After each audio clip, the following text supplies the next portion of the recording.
You're listening to Theater in College Hoops. I am Subbi. Alongside me, as always, Taylor Dammel. We are brought to you by Belly Up Media. Go download, subscribe, rate, and review us on whichever device it is that you use. Your college hooper of the day, I went with Silas Melson. So the last couple, I see your reaction, my friend.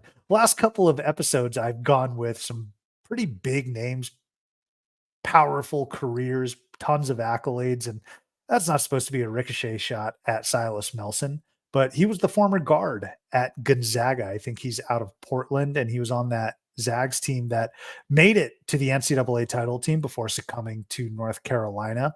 Last time, I believe, the Final Four was in Phoenix. So there is some sort of parallel. There is some sort of connection. And I thought Silas Melson was a name that was worth bringing back up. He is your college hooper of the day. Check out the website at theaterincollegehoops.com and make sure to follow me at CBB Theater to find out where the theat is. You should also follow Taylor at Taylor Dammel. Let's open the curtains.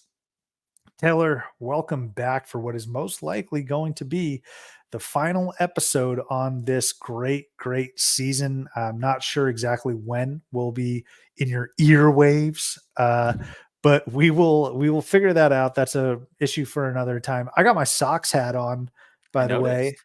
I am ready for the season. I mean, the Sox don't suck to start the year. I mean, I know they're playing the A's, but they don't suck. So I'm a little intrigued. They're going to break my heart. They do suck, by the way. But right now, as we sit here and talk today, they're not god awful. I'm sure the Celtics will break my heart in brutal fashion here in the next few months. So that's why I got my Sox hat on, though. A barn burning 1-0 victory over the A's, of course, as well before we recorded this. So really lighting the world on fire. Ton of Yankees fans out and about here in Phoenix this week because the Yankees obviously are playing the D-backs. So all those guys coming out of the woodworks, which isn't the best thing in the world, but some interesting activities happening this week. Yankees are only out here once, just like the the Red Sox are only out here once every, is it 5 years? Is that how the rotation is kind of on now? Yeah, the last time they were out here was 2019. So yeah, almost as far back as the as the last Final Four here. Do things ever get bad for UConn fans?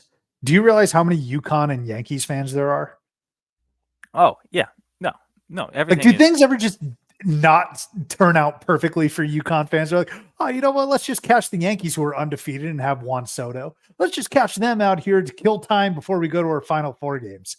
Hey, I think they did get shut out by Zach Allen a couple days ago. So, oh, did they? Okay, yeah, sorry. Yeah, that's good. Here's the only bad thing happening for UConn fans.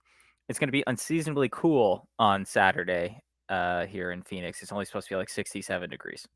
So, that's the worst thing that's happened to UConn fans essentially in the last year. 18 months.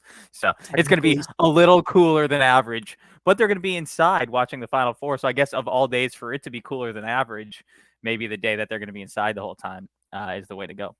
Maybe to make it a fair fight, they can open the roof for the Final Four games. Yeah, right. Or at least for the UConn game.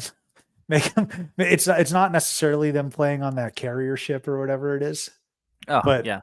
Play with some sort of elements. I don't know. Actually, speaking of elements, I don't know if you saw this. I think it was Matt Norlander who said that UConn can't get to Phoenix right now. They were scheduled to leave as we're recording this, and something's going on with the plane, something about going over Kansas City. I was just reading it on the toilet, but I don't know. So I'm sure that's going to yield a epic Danny Hurley. They didn't want us here. Yeah. Oh, yeah. The underdogs. Nobody gave. I can't wait. Someone will say it. It won't necessarily be Hurley. It won't. I don't know who it'll be, but someone will say, nobody gave us a chance. And like, no, dog. Everybody gave you a chance. Actually, everyone thought that this is where you were going to end up. So it's like the Chiefs, like Patrick Mahomes this year. Everybody was down on us. Come on, dog. Like, no, they weren't. Like, get it together. I mean, that's why these teams are so good, is because they they take it personally, in the words of Michael Jordan there. So, but I always just think that's funny. Oh man, that pilot didn't want us there, man. He was trying to take us a different direction. Like that pilot must have been a Providence fan or something. I don't know. There needs to be some sort of research done on this pilot or the airline. I don't even know, but I can assure you Dan Hurley's going to use this as a chip on his shoulder for extra motivation, which is why he's the best. He's the damn best. Like he said it.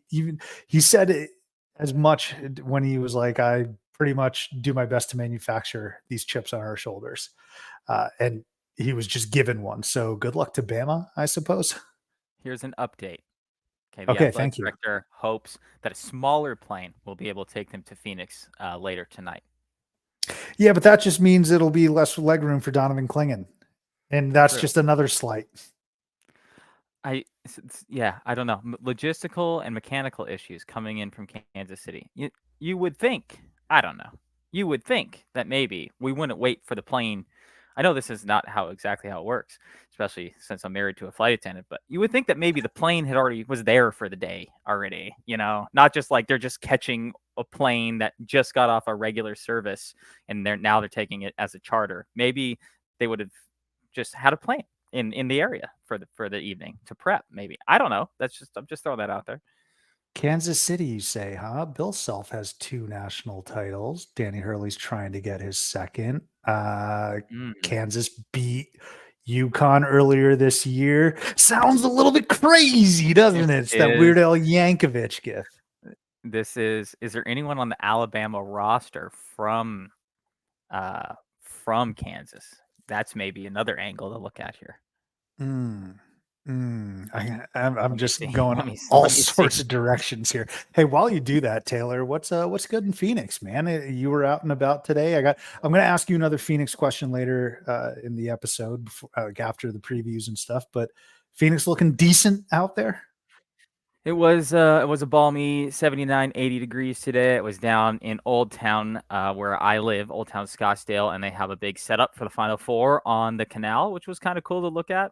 It wasn't really cool to look at the bracket and all of the things that I failed in, especially a 20-foot tall version of all my failures. That wasn't that cool, but no, I mean everywhere around town is pretty ready with banners, setups. I know that they're doing a big music festival in downtown Phoenix. I know they're doing the fan experience there at the convention center in downtown Phoenix, and then of course they'll have multiple things out by the stadium in Glendale. I don't think they're setting up. For the Super Bowl, they usually set up Sports Center and ESPN and stuff here in Old Town Scottsdale. I think for this time around, because it's not week-long coverage, it's essentially just Friday through Tuesday coverage that I think they're just doing their setup out near the stadium in Glendale. But yeah, a lot of great places to visit in Scottsdale in downtown Phoenix. Not as much, I mean, quite frankly, to say over by the stadium. So if you are listening and coming to Phoenix this week, there's no real reason to be in Glendale other than for the actual games themselves. And I think you can echo that as a former Phoenician as well. Lots changed in the valley, but I'm pretty sure that has not. So I'm I mean, glad it's that cooler you're now. There's a Top Golf and shit over there, So, but Scottsdale got and a Top downtown Golf Phoenix. in Scottsdale too. Yeah. Yeah. Um, just taking a pulse check of the fans who showed out the most. Have you been able to identify that just yet?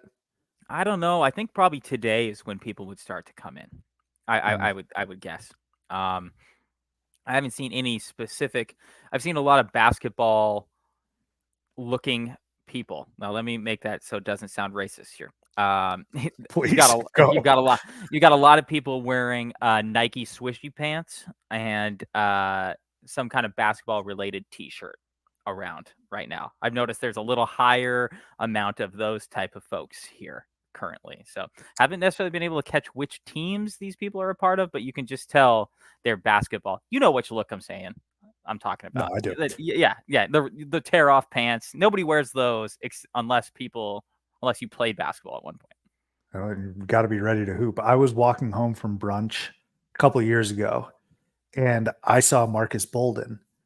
And by the way, like I wouldn't even think the casual fan could identify Marcus Bolden, but I turned to my wife and I said, "Wow, that's Marcus Bolden." She was like, "Oh, wow, who's that?" I'm like, "Well, I'd have to go really in depth. Like Marcus Bolden, again, not trying to be a jerk, but doesn't have like the craziest resume that my wife would know about him. But I was like, oh, he's a former basketball player in college, right? He plays professionally, whatever. But my wife was like, how did you even know that? Like, why would you say that? I was like, well, all right, let's see. He's got Duke apparel on, like head to toe. He's damn near 7 feet. And I'm pretty sure he's from the Chicago area or he's from the Midwest somewhere. So yeah, that was Marcus Bolden. All right. Like just trust me on that. Yeah. But it's always, it's going to be a fun time. We're going to get some more of your recommendations and whatnot. If you're listening to this podcast, maybe you're in the air, but we'll get to that a little bit later. We got some predictions to get to and some handicapping. But first and foremost, Taylor, this week in feet, nothing crazy, but it was April 3rd of last year is when UConn beat San Diego State to win their 5th national title. So that was April 3rd of last year. And then April 4th of 2 years ago, Kansas beat North Carolina. So again, I'm sure Kansas is fiddling around with that plane or something. There's something there, man. But that is this week in feet. I'll give you what happened 3 years ago Oh today, wow! Is it you keep or a journal on the too? 3rd. No, I don't. I just got a memory because I was at my friend's. Now, don't worry, everyone. I've already given them shit about this, and we all gave them crap about getting married on the Saturday of Final Four. Okay, so 3 years ago, on the 3rd was the Saturday of the Final Four when Jalen Suggs hit the half court buzzer beater, and the wedding erupted because we were all watching on our phones. So it was at Mountain Shadows, actually, another great local resort here. So that's what happened 3 years ago this week is the UCLA Gonzaga overtime game in the Final Four. That's a lot better than the last 2 national championships. I mean, Kansas, North Carolina was fun, but there wasn't, I don't know, a ton to dissect from that. Certainly no crazy shot like Jalen Suggs, which in my eyes, that game was a top 5 game I've ever watched in my entire life. I was actually with the Shark here in Chicago. We were at one of my favorite bars, Declan's, watching the game, and it was a perfect amount of people, which is to say there weren't that many people. We were just ponied up at the bar. And if you remember that game, UCLA Gonzaga, it was just head body, back and forth, answers, punch, counter punch. And then Jalen Suggs with an absolutely miraculous shot, one of the greatest shots in Final Four history, one of the greatest games in Final Four history. Maybe Taylor, we will get that this upcoming weekend, but we'll see. So I want to get your thoughts. All right, man, we're down to 4 teams. Crazy how we have, we started the year with 300 plus teams and now we've whittled it down. It happens every single year. I suppose it's not that crazy, but let me just talk out loud. Okay. We are down to Bama, UConn, NC State, and Purdue. A lot of great storylines here, right? You got UConn with the effort to repeat and their dominance. You got Bama, amazing offense, tons of fun, really turning it on this tournament. NC State, just happy to be here, folks. Or are they? Are they looking for more? And then Purdue, the redemption arc. Let's start with Bama, UConn. Talk to me, man. There's no real rules or lanes you have to stay in. Just talk to me about Bama, UConn. What are you looking at? I guess the only thing I'm surprised about with this game is how high the spread is. UConn's favored by What is it? 12, Are which you is more surprised? than but it's more than the Purdue NC State game. That's 9. So I mean, I guess surprising. It's notable. It's noteworthy how large the spread is for a Final Four game against a non-crazy underdog like Alabama. Has shown the propensity to be good. It's not that they don't have their flaws and their faults that they have also shown throughout the year. But Alabama can get out and score better than every single other team in the country, right? So I think that'll be closer than 12. I think. I don't know. UConn only wins by 25 points in the tournament, though. I just don't see how UConn. I mean, my overall thought is I just don't see how UConn loses this game, though. I'd like to say if they have an off night, but when the hell does that happen? It's not like we've They seen it. they even You had know, an off night in the last round from 3. They haven't really been shooting well from 3, and they're just still boat race teams. and the only two, or they lost 3 times this year, right? And they were all the other team just went off and had essentially their best game of the entire season. I think Creighton, Seton Hall, and Kansas. That was like Kansas won that game, played their best game of the season, and then played like ass the rest of pretty much from that point on. And Kansas had their best shooting night. I think UConn is only lost if the other team shoots like 60% or better from three. Now Two Alabama, I mean that's road the only games thing. too. Yeah, but that's the only thing. Alabama is highly gifted offensively, so UConn's going to have a poor night. But quite frankly, I don't see this isn't exactly going out on a limb, but unless Alabama plays their absolute best game of the season, I mean that's what it's going to have to take, right? I don't think you wouldn't disagree with me with that, would you? I mean they're not going to win this game with their B plus game. No. It's going to have to be their A plus game, and UConn's going to have to play about a B minus C plus game if Alabama does does play their A plus game. I just don't see the way that this all works out with Alabama winning this game. I mean, this would be as big of it. Alabama winning this game would be one of the biggest upsets of the whole tournament, and we're in the Final Four. And that shows you how good UConn is.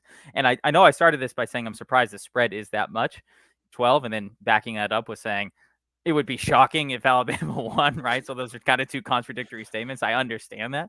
But Alabama's really going to have to play their very best game. I don't see that happening. I think UConn, UConn's got a significant amount of size more than Alabama does. That's for sure. They are stylistically very different, but UConn is just so dominant in the style of basketball that they play that I just don't think it matters if Alabama wants to get out and run or whatever. UConn's going to play UConn's game, and everyone else just has to orbit around that essentially. Yeah. So let me reverse a little bit. I think that UConn lost at Seton Hall too. So that's 3 true road games. And you can keep me honest there. I made a mistake last episode. Carolina didn't sweep Duke in their NK's final year. So I'm trying to avoid making another mistake here. But yeah, I can't imagine Well, okay, Seton Hall North beat Carolina UConn. won the most important No, I game know. of that season. Right. For sure. I just want to make sure I got my ducks in a row, right? 3 true road game losses for UConn this year. By the way, it speaks to how dominant you are if I can vividly remember your losses. Like I can tell you what happened in the Creighton loss. I can tell you what happened in the Cam Spencer had a bad foot in the Kansas loss. Like and that was in December. The point that I'm making is that they only had 3, so it's very easy to remember when their losses occurred and what happened in them. Yeah, so I'm going to take UConn, obviously. Let me start there. And I wouldn't be surprised if they covered. But Mark Sears is playing out of his mind. Okay. And I think there is a real possibility that he could outplay Tristan Newton. Terrence Shannon was playing out of his mind, and he didn't outplay anyone. He was actually very bad because of UConn's defense. But Mark Sears, this is just another challenge for Danny Hurley, right? And I'm not saying it's going to happen, and UConn fans don't get mad at me. All right. You guys are a sensitive bunch. I know that, by the way. But there is a possibility that Mark Sears goes off. There is a possibility that Grant Nelson contributes at a high level. Okay. I'm looking at a guy like Nick Pringle, who has been sensational the last couple of games, doing all the dirty work down low. It's going to be, it's going to be a huge challenge trying to gobble up those boards, especially with Donovan clinging out there. And then when he goes out, like Samson Johnson, who's a 7-footer, can come back in. So I'm expecting the hard hats coming on for Bama. And here's what I would say. I want Bama to get out, play loose and fast. But the thing is, UConn can do that as well. You say like UConn will play their own game, and that's true. But if UConn is sped up, they're still effective there. Like they can still be good in that tempo as well. It suits Bama. But here's what I would hope Nate Oates does is make some adjustments, which Brad Underwood did not do. Brad Underwood was 100% 10 toes deep into his game plan of challenging Klingon. And it was very obvious that wasn't working at halftime when the game was close. And then it just got out of hand. So I would hope Nate Oates makes some adjustments. And I don't know if necessarily you want to continue to go to the well with things that are working. Like I think you need to try your best to keep UConn on their toes, which is to say, if you experience success doing something in the first half, you got to think there's going to be adjustments made. So you got to figure out another game plan and another way to beat UConn. I just don't know if it's in the cards. Now, to your point about Bama having to play perfect, yes, 100%. That is an unequivocal fact. But I don't want them to play outside of their means. I don't want them to try and go hero mode here. Okay. And that means Mark Sears has to play composed. They can't turn the ball over, which is an attribute of playing perfect basketball. They need to rebound and they need to make their free throws. Like, don't leave any points at the line. This is going to be the most difficult task of Bama's entire year. And I don't think people who like haven't played the game understand exactly what that entails. And what that entails, Taylor, is every single possession, every single rotation, every single pass, every single cut, every single screen needs to be done with purpose and it needs to be executed flawlessly. Because if they don't do that, UConn's going to hit you with like an 8-0 run, and that very well could be the ball game. Okay. So Bama, I'd implore their players. I can't even talk. I'd implore their players, Taylor, to play their game, play within themselves. Don't try to go hero mode, but just know that every single screech that your shoe makes on the court matters. Like, every single thing matters in this if you want to pull this upset. Yeah, a couple other things that I would be looking at just as this matchup, comes to fruition here is Alabama fouls a lot. They average 20 plus fouls a game, which is in the top 15 or bottom 15, however you want to look at that. Obviously, one of UConn's probably best traits, just given their talent, is drawing fouls. So that's a factor. And then I do want to go back and look at that Seton Hall game again. So Seton Hall didn't actually shoot the ball that well, but UConn turned it over 17 times in that game, which I can't imagine they did that too often this year. So that was the factor there, not shooting like I had previously said. I think your point about Sears being able to go off is right on. I think, a week ago today we talked about how if Alabama was going to go to the Final Four, Grant Nelson was going to have his best game in an Alabama uniform, and he did. I think that's going to we could echo those same exact thoughts and say Grant Nelson still has to have his best game ever in an Alabama uniform to beat UConn. The problem is going to be it's going to need to be more than just Grant Nelson having the game of his life. It's going to be Sears is going to need to score 20 plus. Grant Nelson's going to have to go off. Pringle, like you said, they can't have a guy going 1 of 10 from the field with 4 turnovers. Like, that's just not going to work in this game. So like you said, they're going to have to play perfect basketball. It's not that UConn is unbeatable, right? But they're pretty damn close at this point. And Nate Oates, this is going to have to be the coaching job of a lifetime to get across the board here. So, and I'm not saying that's not even possible. I mean, a year and a half ago, we didn't think nearly as highly as Dan Hurley as we do now. Now he's like the best coach in America. Literally a year and a half ago, we were like, yeah, they're making progress, So, UConn was a 4 seed last year, right? Yeah. Right. Yeah. Yep. Alabama was a 4 seed this time. I mean, I'm not trying to make too many. This UConn team is certainly better than Alabama, but at this point last year, we didn't think UConn was this all dominating force. We knew they were very good. But I think now that we know of them and they're the version of UConn is better this year than they were last year too. So I think it's UConn. I think it will end up hovering around that 12 number. Actually, funny enough, I'm looking at it right now. People must be listening in. It's down to 11.5 all of a sudden.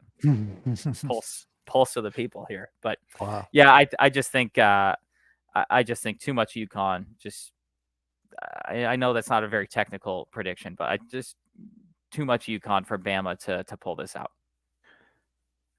I don't even know if I'm rooting for Alabama. Like, UConn's one of those teams that's like they're dominant, but I don't dislike them. I've actually disliked the UConn teams that have made random runs to the finals before. I not that I disliked them, but like it made you think, well, why can they go on so many runs to the Final Four, but like an Arizona can't, or a Purdue can't, or like whatever? Why? What is so special about UConn that they can make these direct runs? This team is a dominant team that is expecting to be there. So I'm actually not rooting against them this time around, because this isn't a fluke. I do think a number of UConn's championships are legitimately fluke's a big word to use, but Kevin Ollie, I think it's okay to say it with that. right, yeah, at least that. And Shabazz Napier, Kemba's one thing, but like Shabazz Napier being, yeah, some of them were just unexpected. This is expected. I'm not rooting against them. So I know that goes against our bracket rules, but I think in the Final Four it doesn't matter. Our bracket rules are out the window by then. I'm not even rooting necessarily for an upset, because it actually would probably piss me off more if Alabama won a national championship in basketball than anything else at this point. Yeah, these are two fan bases that are spoiled. And I think they both understand that, right?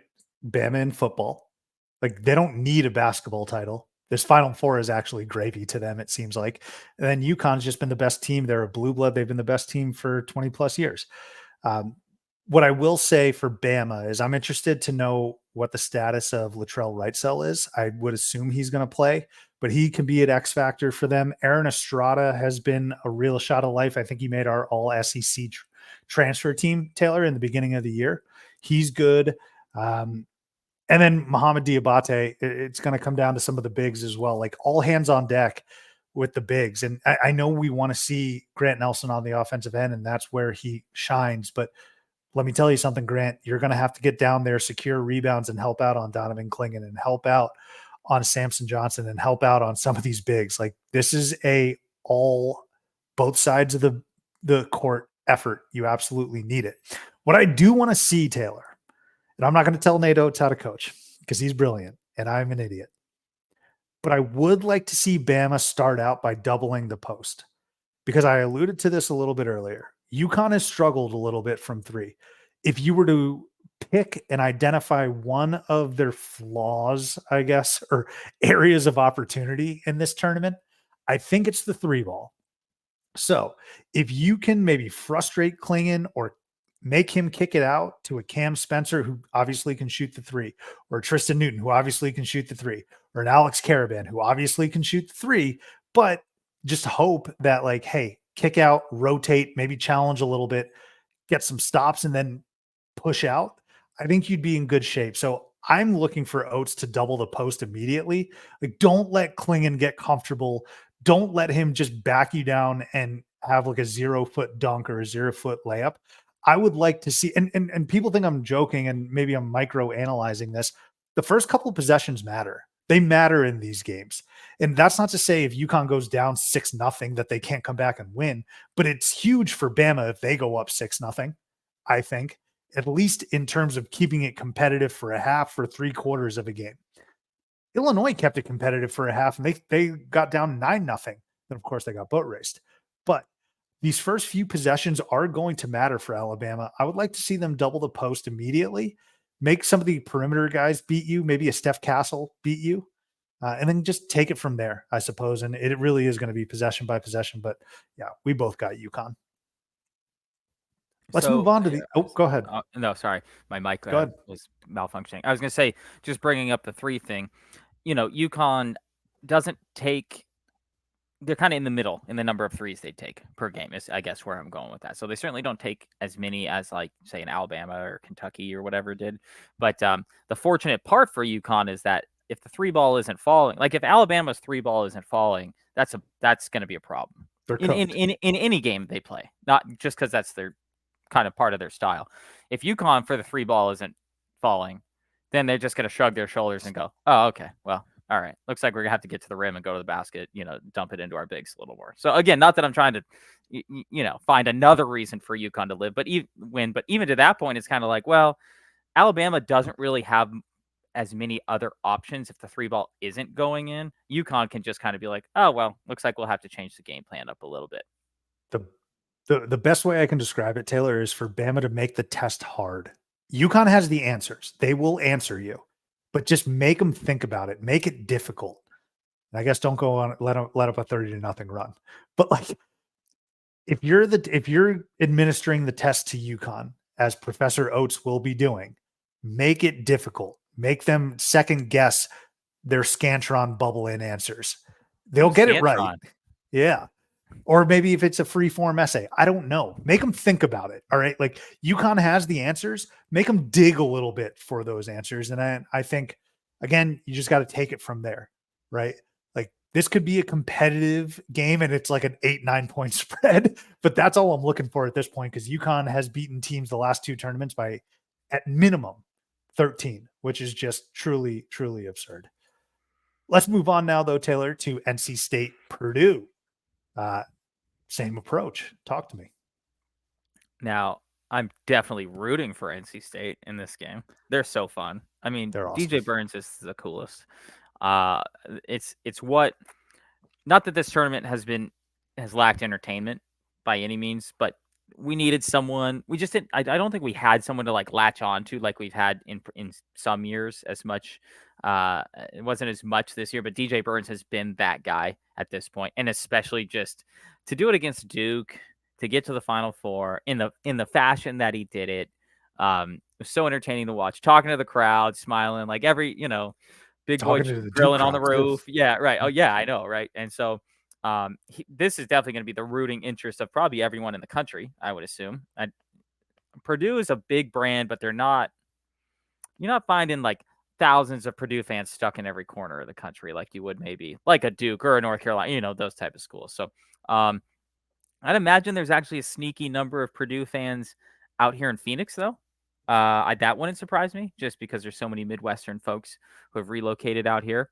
So it wouldn't surprise me if they're. I know the Purdue crowd. It actually wouldn't surprise me if Purdue had the largest crowd of any team that's in the Final Four, just given that. I'd go with UConn, but okay. Yeah, UConn. UConn's got the longest travel, and UConn's been to 100 of these in the last 20 years. That's the next one. Purdue hasn't been. I mean, UConn's almost Alabama football in a way.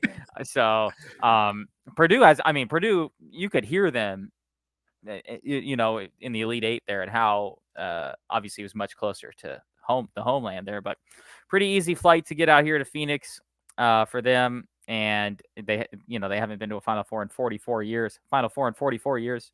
So it wouldn't surprise me if Purdue had the largest fan base. And there's locals who are probably more likely to find a Purdue fan here locally than a UConn fan here locally. So anyway, I think Purdue still wins this game. I think Edey probably ends up ruining all of our fun with DJ Burns.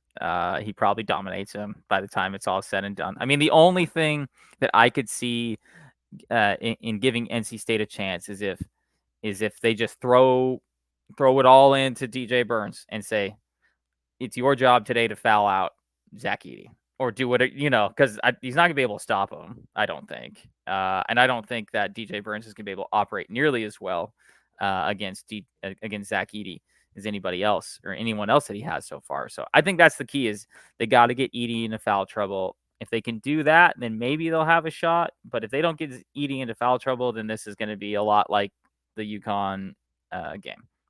Purdue's not as good as UConn, but they certainly are extremely good. We both predicted Purdue in our bracket to the national championship game. This NC State run is fun. I just think that it's probably time that this is going to be over here in just a couple days. So my mind's telling me Purdue. What's and your by body the way, telling you?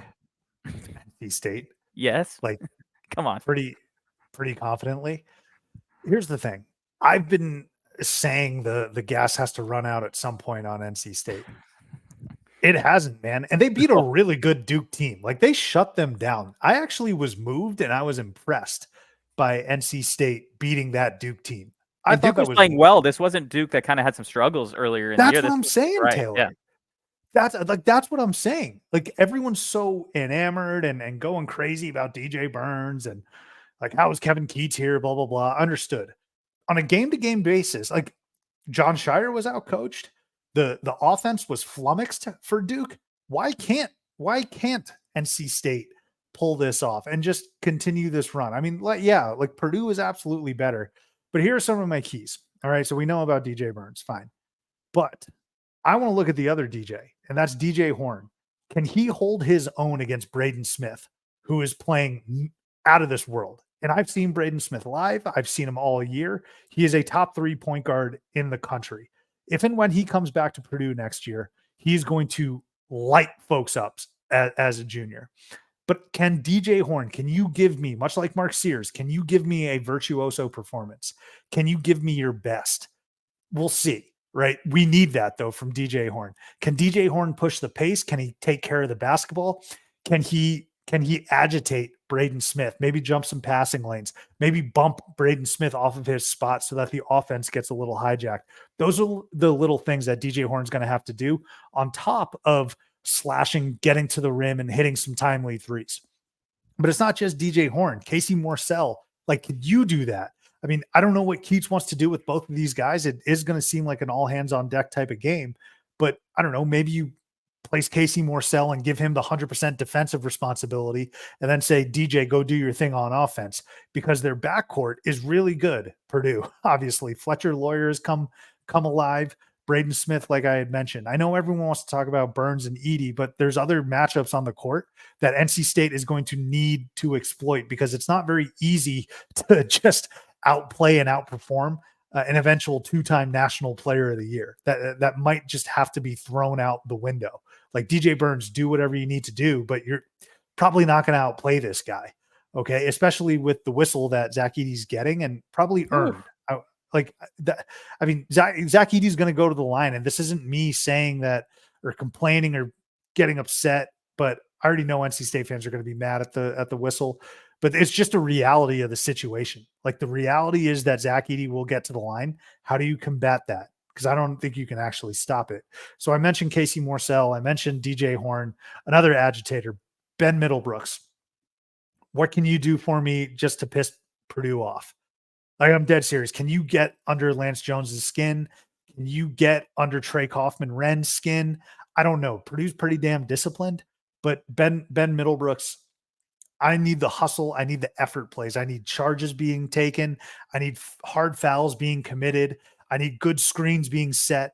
What can you give me in that department? And then Mohamed Diarra, my fault. Mohamed Diarra has been exceptional, Taylor, absolutely outstanding on the glass. He's going to have to help out his big man, DJ Burns, in cleaning the glass, and he's going to have to give forth his best defensive effort.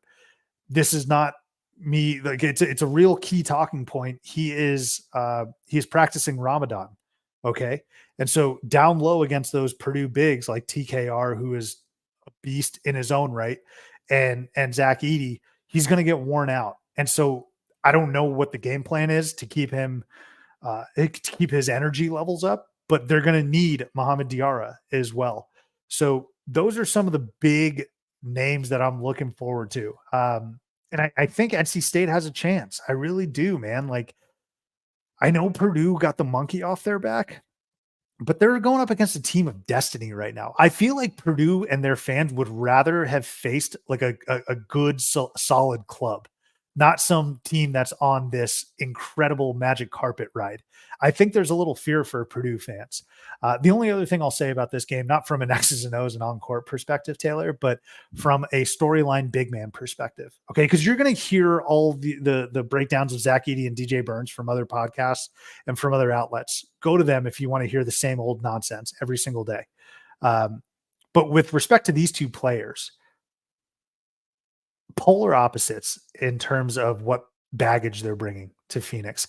Zach Edey, you can tell, is on a mission. He is laser focused. This is almost not even fun for Zach Edey, dude. This is like a business trip, and he's saying to himself, I have to absolutely, I will break my back trying to get this team a national title. I absolutely have to do it. The pressure is on me. Some of the nation, most likely misplaced anger, hates him. Like, this is, I almost want to say this is not a fun experience for Zach Edey. And he's like, I am a villain that absolutely has to get the job done. That's the baggage Zach Edey's bringing. Taylor, DJ Burns is having a ball, man. He's having a blast. He's not supposed to be here. He has the entire country behind him. He's going to play free. He's going to have fun.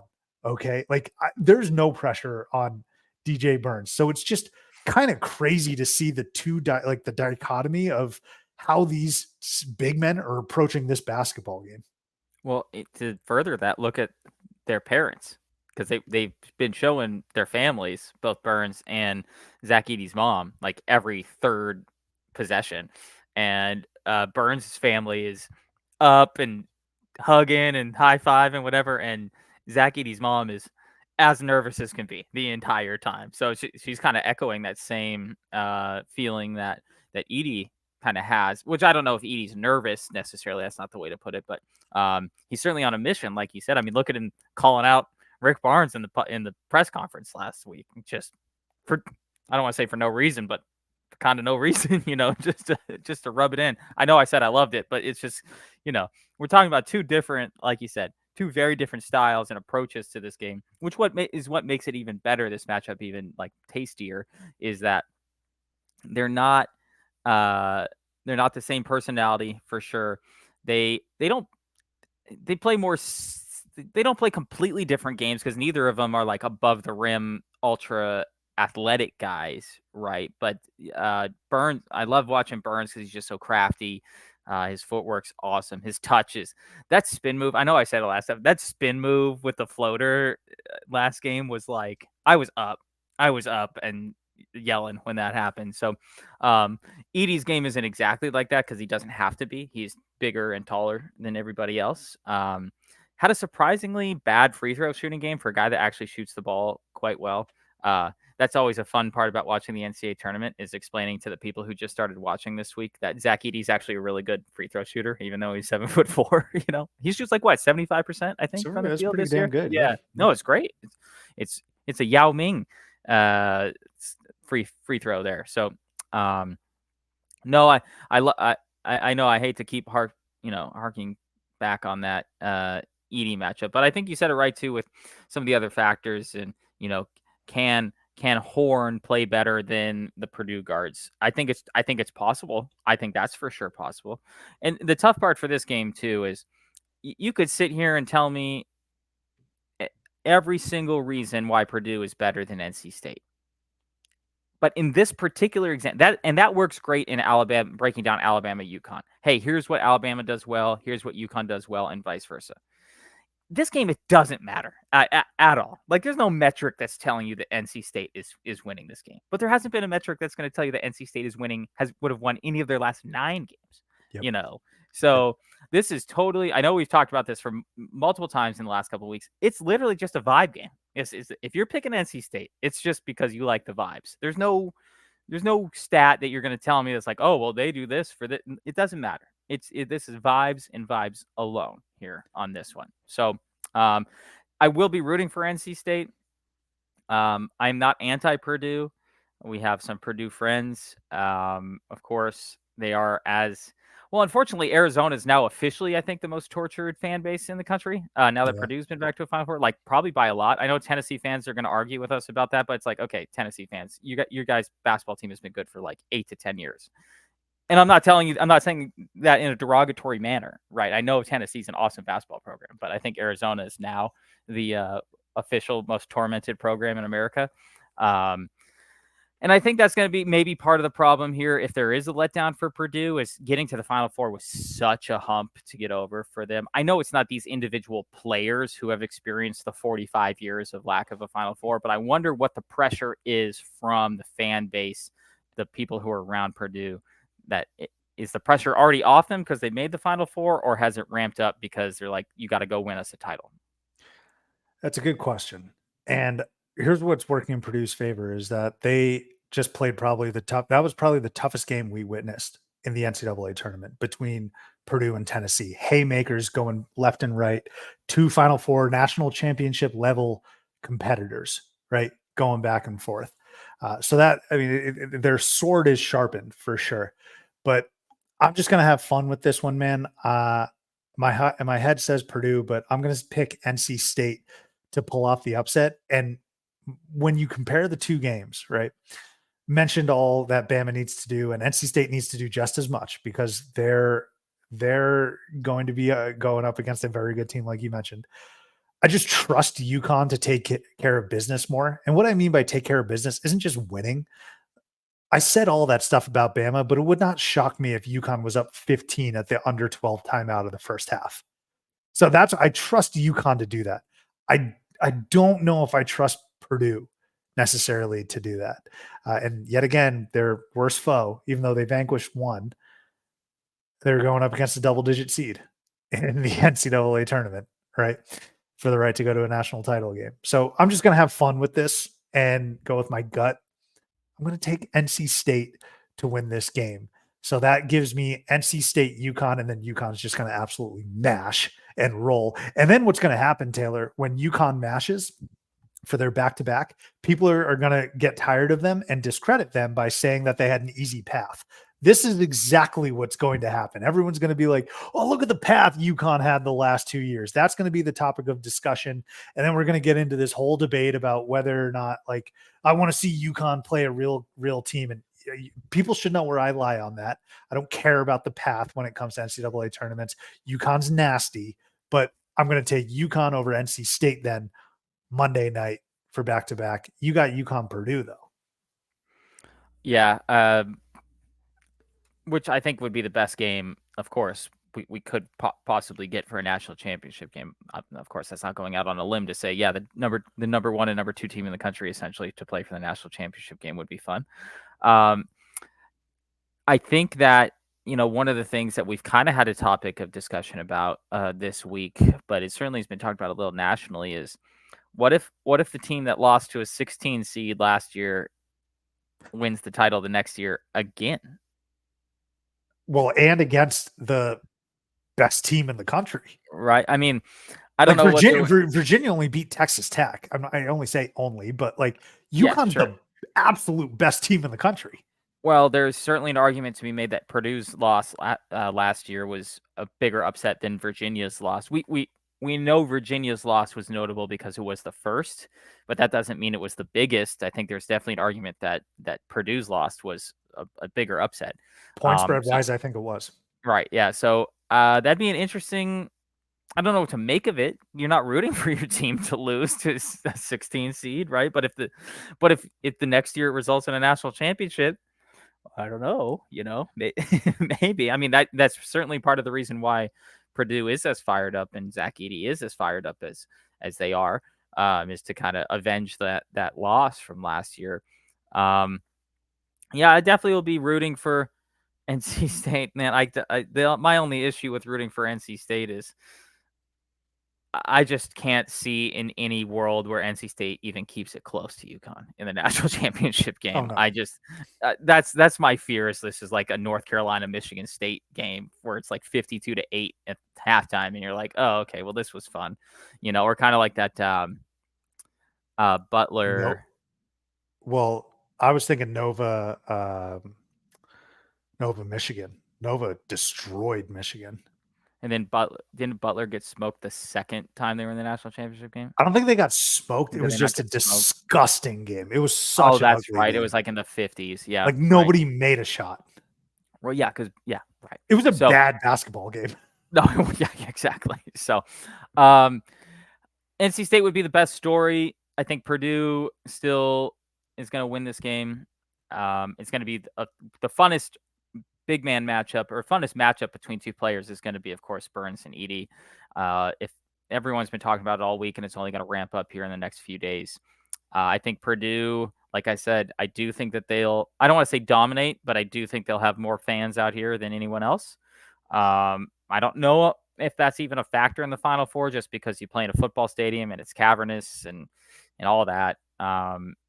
But I think, yeah, Purdue UConn is what I'm thinking for the national championship game, with UConn winning that game. I think that would be an awesome game. I think that would be the best possible case for this game, or for the Final Four, is to get a UConn Purdue. And since, we talked about it every single episode, whether we wanted to or not, if we look at the Ken Pom breakdowns of this, right, the rule is you have to be in the top 15 of offense and defense to win the national championship. Clearly, NC State and Alabama are far outside of the top 15. Now, Alabama's top 5 offense, but they're still that tells you how bad they are defensively. They've played all these tournament games and everyone else is still stagnant, and they still haven't improved in their offense, in their defensive rankings, right? I know they haven't. Don't get me wrong. I know that they have been playing better defense there, or they wouldn't be here right now. But just incredible that they haven't moved up at all in these defensive rankings. And NC State's like in the 40s of both of them. But UConn's the only team in the top 15 in both. Purdue's still 17. So in defense. So if you look at just the breakdown of that. If that's the rule, if that's what happens every year, then it's still UConn and Purdue in the final. And I'm trying to say that it's gospel and that's the only thing that happens in the world, but we clearly have shown in previous years this is kind of how it works. It seems to be right way more often than not, and that is where we're at right now. So the only non applicable thing is just NC State's run, luck, whatever factor. NC State's got a better shot against Purdue certainly than Alabama does against UConn. I definitely agree with you on that. So what changed, Sub? You had Purdue to the national championship game in your bracket. Vibes. And I looked at the Vibes, yeah. matchup No, we're that's sitting great. at today as opposed to dude, I took Illinois over Iowa State on this podcast, but I took Iowa State in my bracket. But sometimes you just got to look at the matchup on the day and what does your gut tell you and how are these teams playing, right? And so look, the Illinois that was they were only like 1.5 point dogs, so that was way more. Sure. I don't know. There was more logic behind that. This is way less logic, but why the hell not? Let's go with NC State. Let's continue this crazy run. And by the way, I had Purdue beating Kentucky. Okay. True. Right. Yeah. So I didn't want to bring it up. So no, I know. I had Purdue beating Kentucky. And if that actually came to fruition, I would stick with my bracket. But NC State, man, well, how am I? Why would I pick against them? This is too much fun. So how do you feel like, so if you're NC State fan, let's say Kevin Keatts wins a national title. Is this now obviously you pick that over no matter what happens from there, screw it. Like we don't care at this point. But do you think NC State's going to be any different next year or the year after because of this? I don't think so. I mean, look, this might help with the portal. Not by a ton. Not by a ton is what I guess I should say. I don't know, man. Like, who knows how this could launch a program? I'm not sure. Like, I wouldn't expect it, but you never know. Like, you never know with this age of people who want to come to this program, who want to maybe play in a crazy basketball state like North Carolina, right? Like Kevin Keatts has already said, like, I'm trying to work the portal, and people like he said players have taken notice of what they've been doing, Sure. and it's better than losing. Like they might be a little bit better, and that's I guess how you continue to build. So who knows? Like this could absolutely go the way of Kevin Ollie. It definitely could, but and yet UConn's back, just back fine. in. Yeah, right. I don't know, but I'm kind of thinking like us, and this actually is a perfect example, really. And it was the last time it was in Phoenix. If you look at this Final Four matchup, it's very similar to the last Final Four that was in Phoenix. It was South Carolina. Yeah. It was Oregon. Oregon in this situation is Alabama, right? They were a 4 seed. South Carolina was an 8 seed, I believe, at the time. NC State 11, but certainly not, kind of riding a big dude in Sindarius Thornwell with a bunch of other dudes. And then you got the two dominant teams in Gonzaga and North Carolina and North Carolina ended up defeating Gonzaga in the national title game. So I kind of think this is going to go similar to that. In that the two number 1 seeds or two top seeds will make it. But, South Carolina never really rode that to anything. Sure. And Oregon kind of didn't either. They had like one more good year essentially, and they've been fine since that. I just think these runs are always interesting because you got teams, especially ones like a Tennessee or like the team we root for, we just can't get there. And sometimes these teams make these runs to the Final Four, and yet they don't really do anything with it afterwards. I think that's I don't know the reasoning to that. Maybe it's so late in the year, and maybe now that we have the transfer portal in the way that it is, it will finally start to make a bigger difference than previously. Because at this point, like the freshmen that are incoming, most of them are already committed to where they're going to go. So it's a little hard to change things like just because a team made a Final Four run. Maybe with the portal being as it is, just like you were saying, Kevin Keatts has been hitting the portal hard. Maybe it does change a little more. I guess I'm saying we just haven't seen these kind of runs other than if you were UConn kind of turn into more than Butler, nothing, like I was saying, South Carolina, nothing, Oregon, really nothing. So not that I'm actively out there rooting for NC State, but I would like to see one of these teams that makes kind of a miraculous run to the title or to the Final Four keep that momentum going and push it forward. I think we've seen it a little bit with Loyola Chicago. They've had some down years, but Loyola Chicago, they beat Illinois in a tournament game True. like after their final four, and they haven't made the tournament. They didn't make the tournament since that, I don't think. But we'll see. Like I get what you're saying though. Well, It and is now that very I'm interesting. thinking, VCU, nothing. Wichita State, I mean, it hurts because those teams, though, it hurts because their coaches left. And like Greg true. Marshall, that whole fiat, like Wichita State was just fine That's true. until That's true. Greg Mar and like Yep. Shako left. So and yeah, I mean, Loyola Chicago, Porter Moser left. But in terms of like a UCLA, who was the last 11 seed to make it to the Final Four, they haven't been very good. Or I mean, they have actually like Sweet 16, Elite Eight, I think is what they made, or two Sweet 16s. But this year was not good. Like it hasn't been sustained, I suppose is what you're getting at. But that's interesting. That's an interesting comparison. Who's the Silas Melson then? Because Silas Melson is who we started. You got anyone for that or no? Off the top of my head, no. That caught me off guard there, man. Do you Uh, got someone in mind? Rylan Griffin? I don't know. That's just a complete guess. I just named a Bama player. But it's going to be a lot of fun as usual. And we both have UConn. Taylor, let's get ahead and get on out of here. Excuse me, on just a few quick hitters here. Okay. You are our resident Phoenician, Yes. Scottsdalian, whatever it is.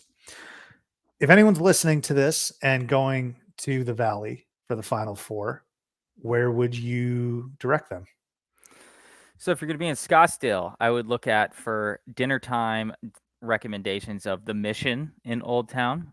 I would look at places like Uchi, a new one of the new sushi restaurants here in town, where the old Bandera was. Sub Dang, Uchi. Bandera's going? Yeah, yeah. Had a Rest in peace. Valentine's Day date there Rest in with my peace. wife. Yeah, haven't we all? Oochie walla walla, oochie bang bang. I would for beers definitely go to Goldwater Brewing. If you're downtown Phoenix, go to Arizona Wilderness Brewing. Greenwood Brewing as well, the first fully woman-owned, fully woman-brewed brewery in the state of Arizona. Greenwood Brewing on Roosevelt Row. Angel's Trumpet is also very good in the downtown Phoenix area. There's a bunch of cool restaurants that if you're looking for a really cool dinner experience in downtown Phoenix, I'd go to Cibo, Italian restaurant that's in an old house there in downtown Phoenix. If you are in Glendale, State 48 Brewing is good over there within the Westgate area next to the stadium. And there is actually um, a new restaurant, bar, pickleball facility in Westgate called the Chicken Pickle, which I hear is very good as well. If you're just around the valley in general, some other good breweries are Wren House Brewing.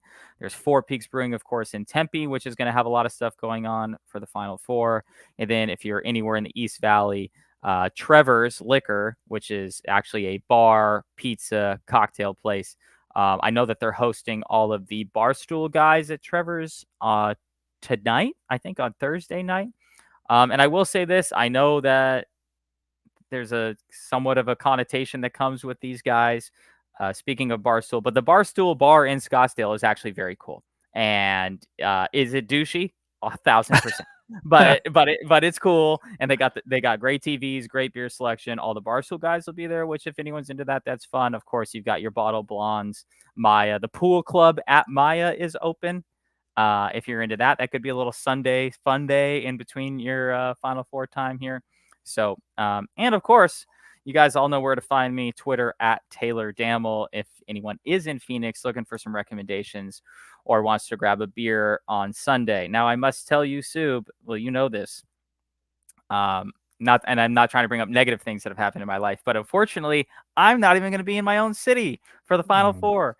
The second biggest college basketball fan outside of Taran Subramanian here won't even be in his own city for at least the Friday and Saturday of the Final Four.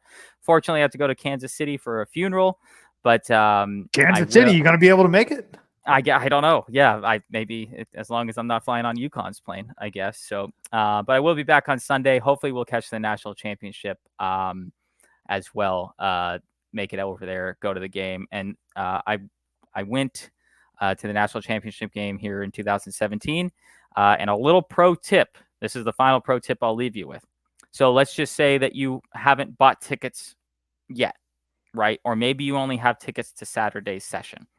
The number one tip I can give you is just Uber to Glendale and go sit at the bar at the Renaissance Hotel in Glendale next to the stadium. It's got a sick bar. You'll probably see Roy Williams. You'll probably see Coach K. You'll probably see Sean Miller and Tommy Lloyd. You'll see all these coaches over there, which is really fun. And then just sit there on StubHub because half the fan bases leave. So there's going to be about 30,000 additional tickets that come into play on Sunday morning after all the Saturday games are over. And so, like when I went to the national championship game, I sat in the upper deck, but I paid $70 a ticket to go to the national championship game. Because if you're not already out there, no one really flies in for the national championship game, right? They're going to both games if they're coming to town, unless they lose.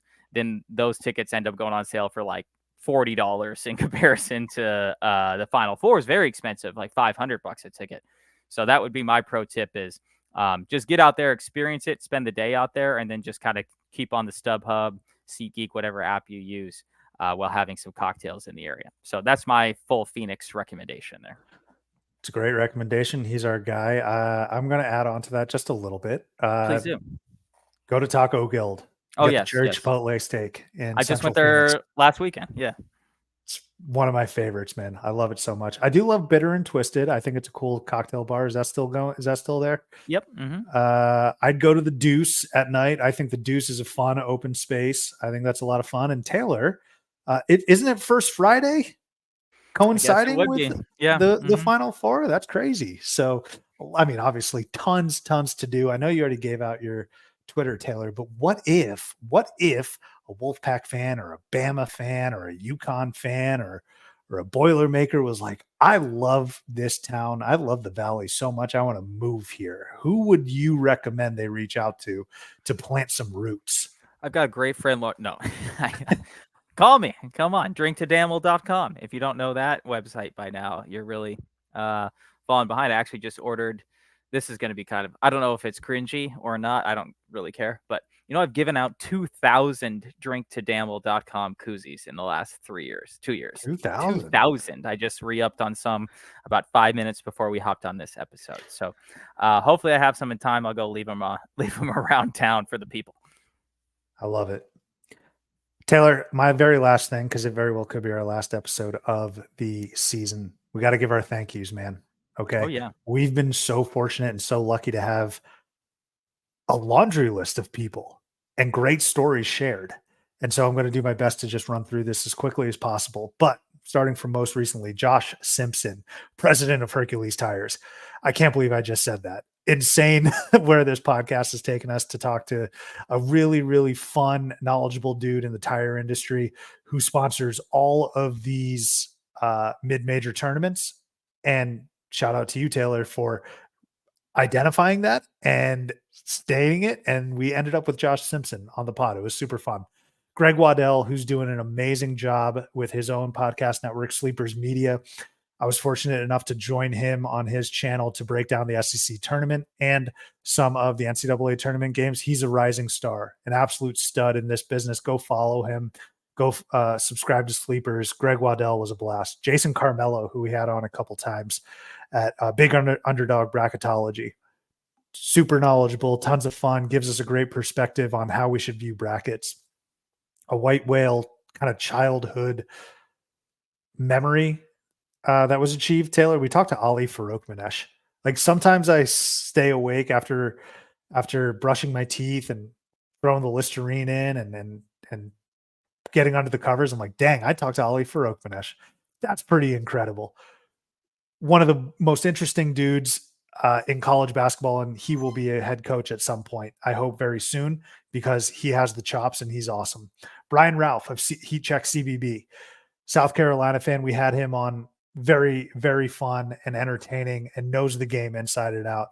He's great. Jalen Courtney Williams, another guy who I can only hope gets a head coaching gig very soon. Assistant coach at Creighton. By the way, Ali Farokhmanesh, assistant coach at Colorado State. Should have said that. But Jalen Courtney Williams, assistant coach at Creighton. Super fun. Probably my favorite ending to an interview, Taylor, with David Banner, Mississippi kid.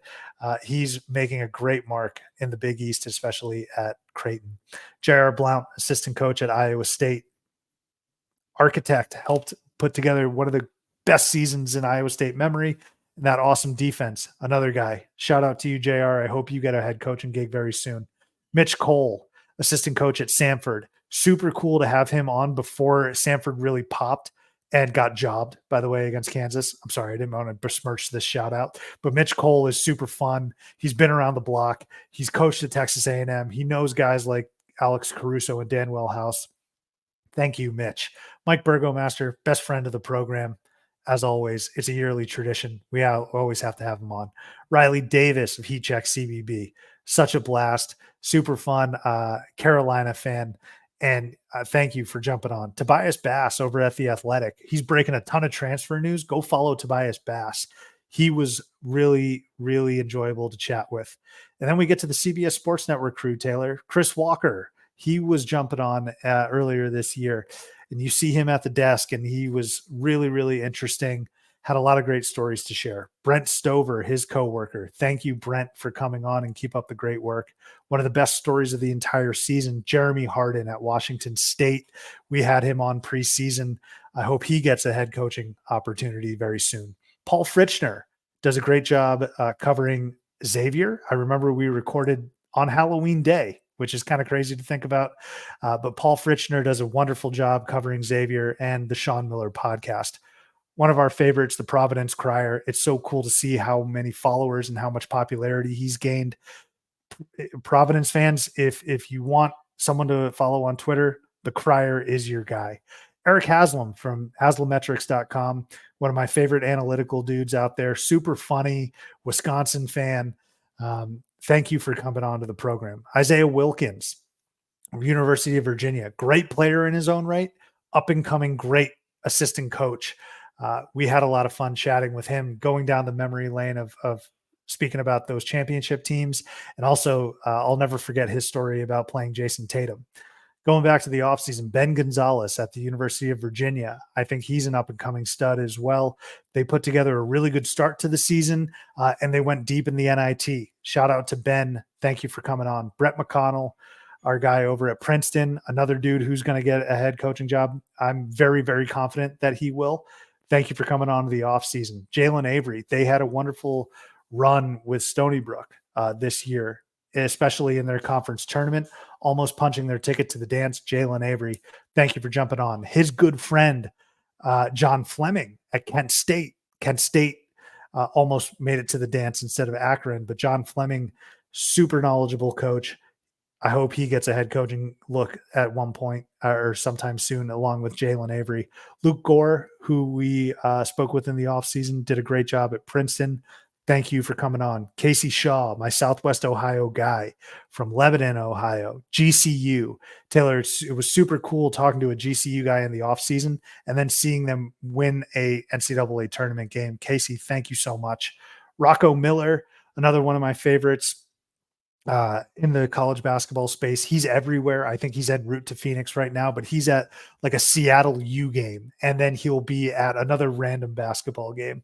Baracco Miller is awesome and a great bracketologist. And then Josh Cohen. Last year, we kicked off the offseason with an interview with Josh Cohen, who transferred into UMass. Now he is at Arkansas. Best of luck, young man. Cannot wait to see what you do. Taylor, that's a lot there. We're very fortunate, though. And I just wanted to make sure all of those folks got a shout out, albeit very short. Got a shout out here from us. So thank you to everyone that jumped onto the podcast. Sub, the real thank you, aside from that, is to you because you set up 100% of those interviews. So, well, maybe the Hercules tires I'll take a little There you go. credit for. But no, you've done such a wonderful job at giving everybody, myself included, somewhat great entertainment from some really wonderful basketball minds. And, you know, the thing that I think, kind of like you were talking about Ali Farouk-Manesh, is, you know, in 5 years' time, when we're still doing this podcast, assumedly, there's going to be at least a handful of those guys that are head coaches at high major institutions. And that's going to be really fun to hopefully continue our relationships with them. to see really just every bit about the college basketball world. And that's really, I think, to me, the funnest part about this podcast. We always, of course, are trying to grow our viewership and trying to make sure that we provide entertainment to the people who have been listening to us for a long time. But it's really these really awesome relationships that we've been able to build with some of these guys in the college basketball world that you and I, who are truly just basketball fans more than anything else, really get to pull back the curtain, there, of the Nice. theater that is college basketball, right? And get to see how it all actually works. How do these teams come to fruition?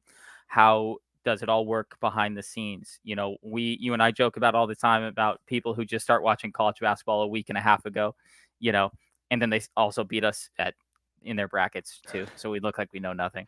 But it's really awesome to see how it all happens, and then to be able to share that with some of the people who take the time to listen to us every week. It's such an enjoyable experience, and it really provides a lot of insight that the normal person doesn't get into college basketball. I know that so many other podcasts talk a lot about the X's and O's and which plays to run and all that type of stuff, and we could go down that path too. But I really like, one of my favorite things about it is knowing all the stories of all these coaches, how they got to where they are, and just can't wait to see their future success as we go forward. No, I totally agree, man. I mean, we were talking about, like I mentioned, David Banner with Jalen and Courtney Williams. We were talking about Alex Caruso on that insane comeback against Northern Iowa with Mitch Cole, right? We were talking about the Kansas shot with Ollie Faroukmanesh. That stuff moves me, and I think that's really, really neat. So if you're an assistant coach or anyone in the college basketball space, as we enter the off season, make sure you have alerts on for your Gmail, your Twitter DMs, because I will be in them, brother. I can assure you that. Taylor, before we get on out of here, though, I did forget one person that I'd be remiss not to say. My friend, that's you. That is you. Oh, Thank you shut up. so much. Get No, out for of here. real. For real. Bear with us, theater goer, as you listen to us kiss each other's ass. Taylor is a dad, and he contorts his schedule and he makes time for this podcast every single time I ask him. I can assure you I may not be the most flexible. I ask him if this time works and he always says yes without being like, hey, can we do it later? Like, I can't make it this. Like, he is always there to the best of his ability. And I think that is something that I truly value, Taylor. I love being able to chat with you. It's another year in the books. And while I'm not as maybe filled with words as maybe I should be, like, just know that your sacrifice to this podcast, this useless podcast, it has not gone unnoticed. And I can't thank you enough for going on this ride again, man. Appreciate it. Hey, we're gonna be on this ride together by the time next season starts. So who knows? We'll have to check our flexibility schedules here come next October. Well, or sooner than that, but when the season really ramps up come next year. So I'm excited for it. Appreciate those words. That's great, and excited for you to join the club that I've been in for a few months here. I am too, man. I'm too. I'm excited to just withdraw a little bit from sports until the Celtics piss me off, and then I'm sure the Red Sox will piss me off, and that's how we'll bookend this episode. But of course, want to thank you, the listener, as always, the viewer on YouTube, anyone that interacts with us on Twitter. We don't exist without you, and the fact that we've grown as well, Taylor, with our Twitter accounts and like following TikTok even has been nothing short of a blast, but it's because of you guys listening. Thank you so much for making us a part of your day. We got 3 more games. Let's enjoy them, and we will catch you next time here on Theater and College Hoops.